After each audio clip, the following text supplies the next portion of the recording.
जय श्री हरि, जय श्री विष्णु, जय तुलसी माता।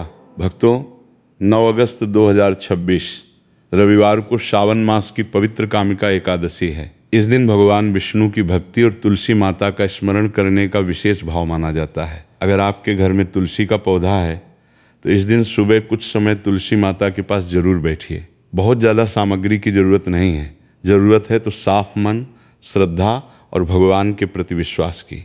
सुबह उठकर सबसे पहले अपने घर और पूजा स्थान को साफ कीजिए। स्नान करके स्वच्छ वस्त्र पहनिए। अगर आप एकादशी का व्रत रखते हैं तो अपनी परंपरा के अनुसार व्रत रख सकते हैं। इसके बाद तुलसी माता के पास जाइए। कुछ क्षण शांत होकर हाथ जोड़िए और मन में कहिए, हे तुलसी माता, मेरे घर में सुख, शांति और प्रेम बनाए रखिए।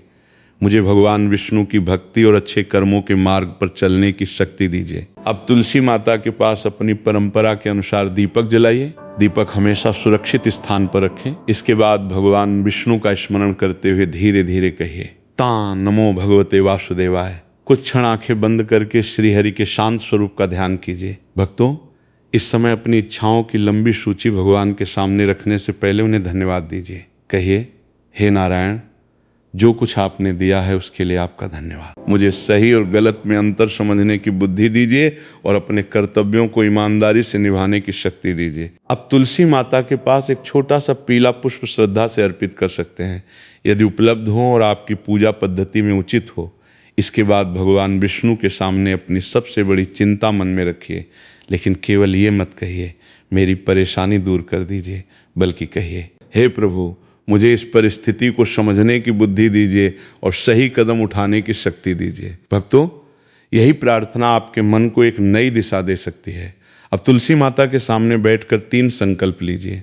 पहला, मैं अपने परिवार के साथ प्रेम और सम्मान से व्यवहार करूंगा। दूसरा, मैं अपनी जिम्मेदारियों से पीछे नहीं हटूंगा। तीसरा, मैं अपनी गलतियों को स्वीकार करके उन्हें सुधारने का प्रयास करूंगा। क्योंकि भगवान की भक्ति केवल पूजा के कुछ मिनटों तक सीमित नहीं होती। भक्ति हमारे व्यवहार में भी दिखाई देनी चाहिए। अगर हम भगवान विष्णु को याद करते हैं लेकिन घर में किसी से लगातार कठोर व्यवहार करते हैं तो हमें अपने व्यवहार पर विचार करना चाहिए। अगर हम तुलसी माता के सामने दीपक जलाते हैं लेकिन अपने जीवन में क्रोध और अहंकार बढ़ाते रहते हैं तो हमें अपने अंदर भी प्रकाश लाने का प्रयास करना चाहिए। इसीलिए कामिका एकादशी को केवल पूजा का दिन न मानकर आत्मचिंतन का दिन भी बनाइए। अब एक कथा सुनिए। एक गांव में माधव नाम का एक व्यक्ति रहता था। वो भगवान विष्णु का भक्त था। उसके घर के आंगन में तुलसी का एक सुंदर पौधा था। हर सुबह उसकी माँ तुलसी माता के सामने दीपक जलाती और भगवान विष्णु का नाम लेती। माधव अपनी माँ को रोज पूजा करते देखता था, लेकिन खुद पूजा में ज्यादा ध्यान नहीं देता। समय बीतता गया और एक दिन उसके जीवन में लगातार परेशानियां आने लगीं। काम में रुकावट आने लगी, घर के खर्च बढ़ गए। माधव चिंता में रहने लगा। वो अपनी माँ से कहता, मैं भगवान को याद करता हूँ, फिर भी मेरी परेशानी कम क्यों नहीं होती। माँ ने उसे कोई बड़ा उपाय नहीं बताया। उन्होंने केवल कहा, कल सुबह मेरे साथ तुलसी माता के पास बैठना। अगली सुबह दोनों तुलसी माता के सामने बैठे। माँ ने माधव से कहा, आज भगवान से केवल अपनी परेशानी दूर करने की प्रार्थना मत करना। माधव ने पूछा, तो फिर क्या मांगो? माँ ने कहा, भगवान से सही रास्ता मांगो। माधव कुछ देर चुप रहा, फिर उसने आंखें बंद की और कहा, हे भगवान, मुझे सही रास्ता दिखाइए। उस दिन पहली बार उसने अपनी परेशानी को दूसरे तरीके से देखना शुरू किया। उसने अपने जीवन को ध्यान से देखा। उसे पता चला कि वो अपना बहुत सा समय बेकार की चीज़ों में खर्च कर देता था। अपने काम को बेहतर बनाने के लिए नई चीज़ें सीखने की कोशिश नहीं करता था। घर में छोटी छोटी बातों पर गुस्सा करता था और अपनी आर्थिक स्थिति का कोई हिसाब भी नहीं रखता था। उसने एक एक करके अपनी आदतों को बदलना शुरू किया। सुबह भगवान का स्मरण करने के बाद वो दिन की योजना बनाने लगा। काम में नई चीज़ें सीखने लगा। अनावश्यक खर्च कम करने लगा। घर में गुस्सा आने पर तुरंत जवाब देने के बजाय कुछ देर शांत रहने लगा। शुरुआत आसान नहीं थी। कई बार वो फिर पुरानी आदतों में चला जाता, लेकिन उसने कोशिश बंद नहीं की। हर सुबह तुलसी माता के सामने बैठकर वो एक ही बात कहता, हे भगवान, आज मुझे कल से थोड़ा बेहतर बनने की शक्ति दीजिए। धीरे धीरे उसके जीवन में बदलाव आने लगा। उसके काम में सुधार हुआ, घर का तनाव कम हुआ और सबसे बड़ी बात, उसका डर कम होने लगा। अब जब कोई परेशानी आती तो वो केवल भगवान से ये नहीं कहता था इसे ख़त्म कर दीजिए, वो कहता प्रभु मुझे इसका सामना करने की शक्ति दीजिए। एक दिन उसकी माँ ने उससे पूछा, अब तुम भगवान से क्या मांगते हो? माधव मुस्कुरा कर बोला, पहले मैं केवल परिणाम मांगता था, अब मैं सही कर्म करने की बुद्धि मांगता हूँ। माँ ने कहा, यही तो सच्ची प्रार्थना की सुंदरता है। भक्तों, इस कथा की सीख बहुत सरल है। भगवान को याद करना जरूरी है, लेकिन भगवान को याद करने के बाद अपने कर्मों को देखना भी जरूरी है। अगर घर में सुख चाहिए तो परिवार के साथ प्रेम से रहना होगा। अगर आर्थिक स्थिति बेहतर करनी है तो मेहनत और सही योजना बनानी होगी। अगर पढ़ाई में सफलता चाहिए तो भगवान के नाम के साथ पढ़ाई भी करनी होगी। अगर नौकरी चाहिए तो प्रार्थना के साथ तैयारी भी करनी होगी। और अगर मन की शांति चाहिए तो अपने क्रोध, चिंता और अनावश्यक इच्छाओं पर भी ध्यान देना होगा। अब इसी भावना के साथ तुलसी माता के पास बैठकर भगवान विष्णु का स्मरण कीजिए। हे श्रीहरि, मेरे घर में प्रेम बनाए रखिए, मेरे परिवार के सदस्यों के बीच सम्मान बनाए रखिए, हमें सही निर्णय लेने की बुद्धि और कठिन समय में धैर्य दीजिए। कामिका एकादशी का ये दिन हमें अपने जीवन को थोड़ा रोक कर देखने का अवसर देता है। क्या हम सही दिशा में जा रहे हैं? क्या हम अपने परिवार को पर्याप्त समय दे रहे हैं? क्या हम अपनी जिम्मेदारियां ठीक से निभा रहे हैं? क्या हम अपनी गलतियों से सीख रहे हैं? इन सवालों के जवाब खुद से पूछिए और फिर भगवान के सामने एक छोटा सा संकल्प लेकर उठिए।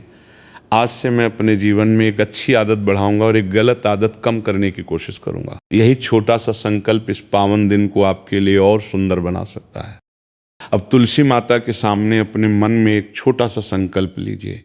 अपने जीवन में जो अच्छी आदत बढ़ाना चाहते हैं और जो गलत आदत छोड़ना चाहते हैं उसे मन में रखिए। भगवान विष्णु से प्रार्थना कीजिए कि आपको अपने संकल्प पर टिके रहने की शक्ति मिले। अब भगवान विष्णु का नाम लेते हुए तुलसी माता के सामने कुछ क्षण शांत बैठिए और श्री हरि का ध्यान कीजिए। भक्तों, कामिका एकादशी के दिन तुलसी माता के सामने बैठना केवल पूजा की कुछ मिनटों की क्रिया नहीं है। ये अपने मन को शांत करने और अपने जीवन की दिशा पर विचार करने का अवसर भी है। जब मन परेशान होता है तो छोटी समस्या भी बड़ी लगने लगती है, लेकिन मन शांत हो तो उसी समस्या का रास्ता दिखाई देने लगता है। धीरे धीरे भगवान विष्णु का नाम लीजिए, तन्मो भगवते वासुदेवाय। फिर अपने परिवार के सभी सदस्यों को याद कीजिए और प्रार्थना कीजिए, हे श्रीहरि, मेरे परिवार में प्रेम और एकता बनाए रखिए। अगर कोई परेशानी आए तो हम मिलकर उसका सामना कर सकें। भक्तों, परिवार की सुख शांति केवल धन से नहीं आती। कई बार घर में सब कुछ होते हुए भी मन अशांत रहता है और कई बार सीमित साधनों में भी परिवार प्रेम से रहता है। इसलिए भगवान से केवल धन की नहीं बल्कि सद्बुद्धि और आपसी प्रेम की भी प्रार्थना कीजिए। अब अगर आपके घर में भगवान विष्णु की तस्वीर या प्रतिमा है तो उनके सामने भी दीपक जलाकर प्रणाम कर सकते हैं। तुलसी माता के पास भगवान विष्णु का स्मरण करते हुए अपने जीवन में जो अच्छा है उसके लिए कृतज्ञ रहें, क्योंकि हम अक्सर जो नहीं मिला उसके बारे में सोचते रहते हैं और जो पहले से मिला है उसकी कद्र करना भूल जाते हैं। किसी के पास पैसा है लेकिन समय नहीं, किसी के पास समय है लेकिन परिवार का साथ नहीं, किसी के पास परिवार है लेकिन मन की शांति नहीं। इसलिए प्रार्थना कीजिए, हे नारायण, जो मेरे पास है उसकी कद्र करने की बुद्धि दीजिए और जो मेरे लिए उचित है उसे पाने के लिए सही रास्ते पर चलने की शक्ति दीजिए। अगर आपके जीवन में कोई बड़ी परेशानी चल रही है तो उसे भगवान के सामने रखिए और खुद से पूछिए, इस परेशानी को बेहतर करने के लिए मैं आज कौन सा छोटा कदम उठा सकता हूँ। अगर आर्थिक परेशानी है तो खर्चों का हिसाब शुरू कर सकते हैं। अगर पढ़ाई की चिंता है तो पढ़ाई का निश्चित समय तय कर सकते हैं। अगर नौकरी की चिंता है तो कोई नई स्किल सीखना शुरू कर सकते हैं। अगर घर में तनाव है तो किसी अपने से शांत होकर बात कर सकते हैं।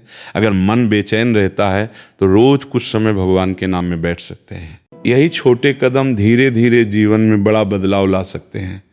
भक्तों, इसी बात से जुड़ी एक घटना सुनिए। एक गांव में सीता नाम की एक महिला रहती थी। वो भगवान विष्णु और तुलसी माता की श्रद्धा से पूजा करती थी। उसके घर में तुलसी का सुंदर पौधा था। हर सुबह वो तुलसी माता के सामने दीपक जलाती और भगवान विष्णु का नाम लेती। लेकिन उसके घर में पिछले कुछ समय से लगातार तनाव चल रहा था। घर के सदस्य छोटी छोटी बातों पर नाराज हो जाते थे। एक दिन उसने तुलसी माता के सामने बैठकर कहा, हे नारायण, मेरे घर में शांति क्यों नहीं रहती? मैं पूजा करती हूँ, फिर भी सब परेशान क्यों हैं? उसके मन में विचार आया, क्या मैं केवल भगवान से घर बदलने की प्रार्थना कर रही हूँ या अपने व्यवहार को भी देख रही हूँ?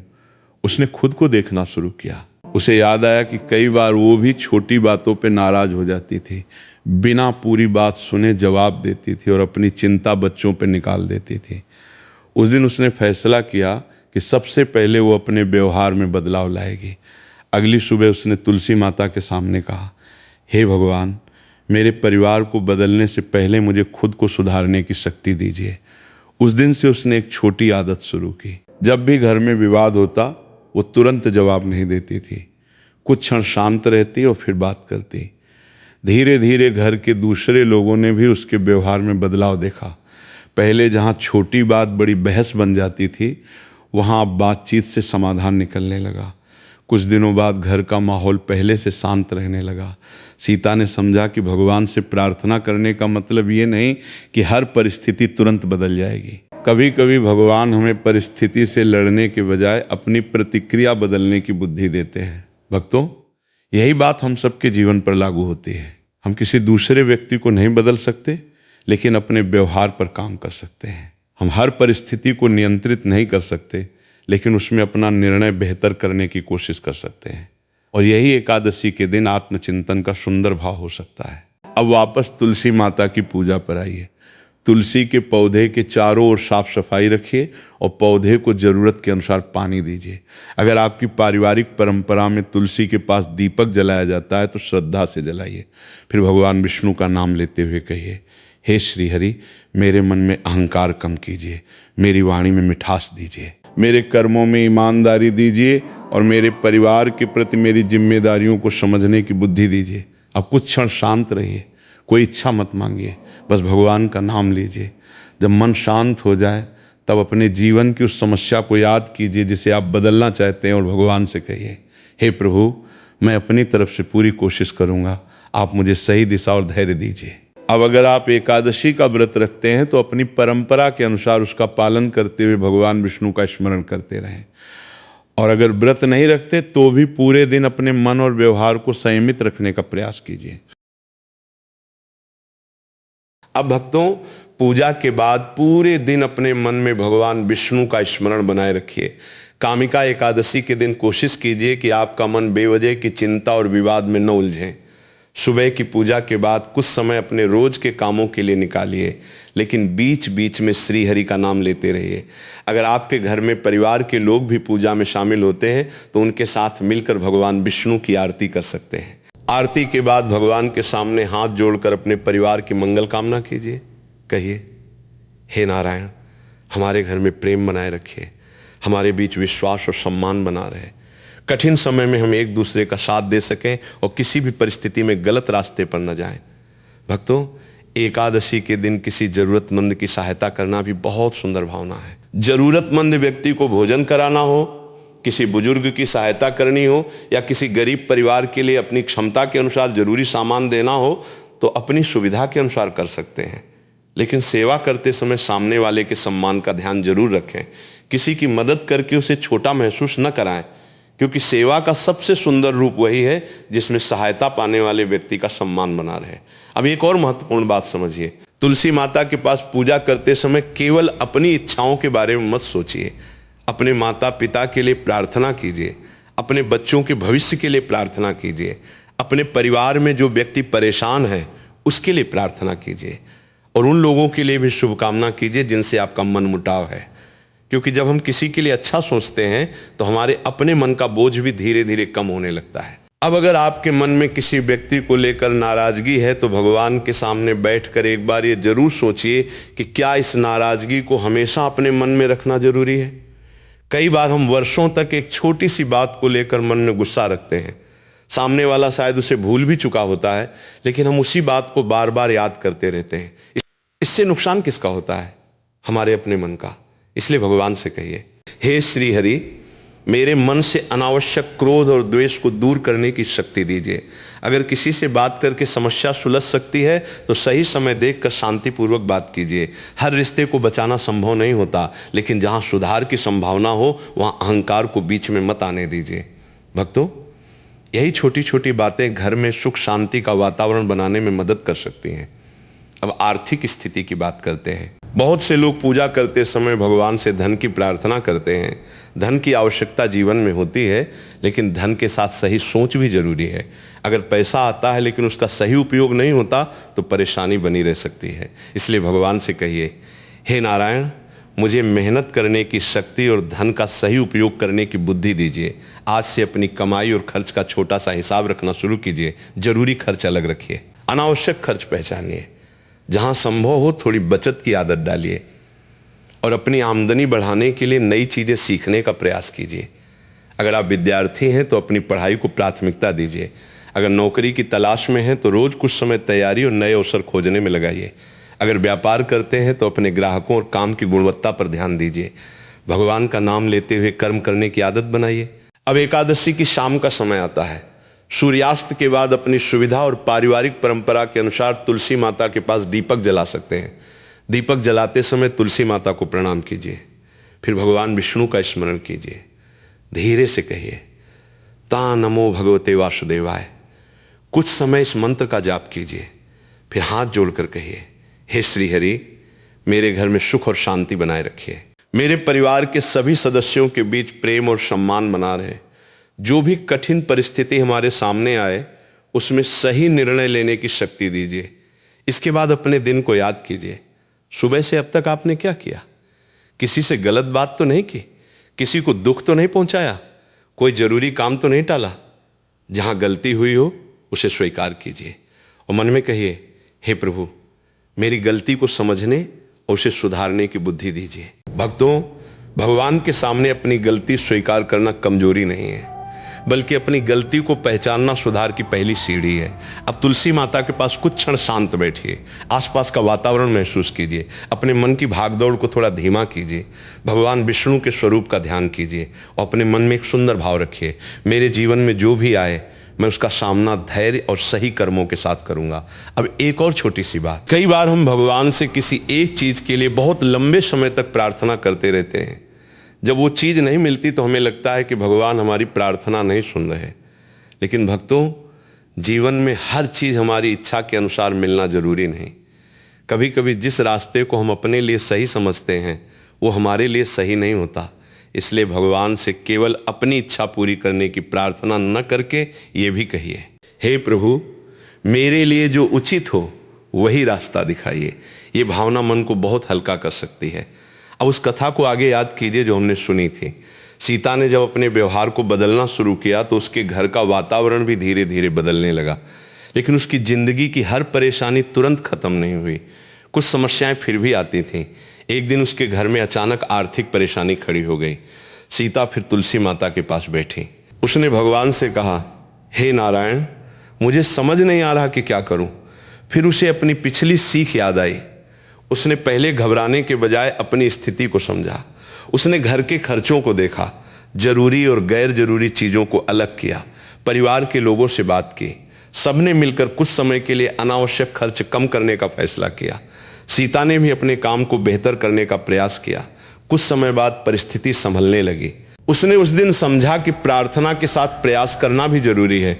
वो तुलसी माता के सामने बैठकर बोली, हे भगवान, आपने मेरी समस्या को जादू से नहीं बदला, लेकिन मुझे उसे संभालने की बुद्धि जरूर दी। भक्तों, यही इस पूरी कथा का सबसे सुंदर भाव है। जब हम भगवान को याद करते हैं तो हमें केवल चमत्कार की उम्मीद नहीं रखनी चाहिए। हमें यह भी प्रार्थना करनी चाहिए कि हमारा मन मजबूत हो, हमारी बुद्धि सही दिशा में काम करे और हम अपने कर्तव्यों को अच्छे तरीके से निभा सकें। अब 9 अगस्त की रात जब आप सोने जाएं तो भगवान विष्णु को प्रणाम कीजिए। अगर आपने व्रत रखा है तो अपनी परंपरा के अनुसार आगे की विधि पूरी कीजिए और मन में भगवान से कहिए, हे श्री हरि, आज का दिन आपकी भक्ति में बिताने का अवसर देने के लिए धन्यवाद। मेरे अंदर जो कमी है उसे सुधारने की शक्ति दीजिए। मेरे परिवार पर अपनी कृपा बनाए रखिए और मुझे अच्छे कर्मों के रास्ते पर बनाए रखिए। फिर तुलसी माता को प्रणाम कीजिए। कहिए, हे तुलसी माता, मेरे घर में प्रेम और शांति बनाए रखिए। मुझे भगवान विष्णु की भक्ति और सेवा के मार्ग पर चलने की शक्ति दीजिए। भक्तों, इस पावन दिन का सबसे सुंदर संदेश यही है कि भगवान का नाम हमारे जीवन में केवल पूजा तक सीमित न रहे, हमारी वाणी में भी दिखाई दे, हमारे व्यवहार में भी दिखाई दे, हमारे परिवार के प्रति जिम्मेदारी में भी दिखाई दे, और जरूरतमंद व्यक्ति के प्रति हमारी दया में भी दिखाई दे।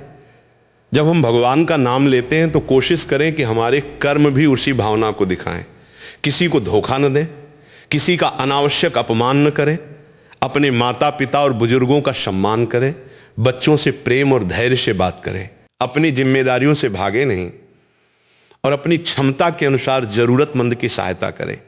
यही बातें हमारे जीवन को अंदर से सुंदर बनाती हैं।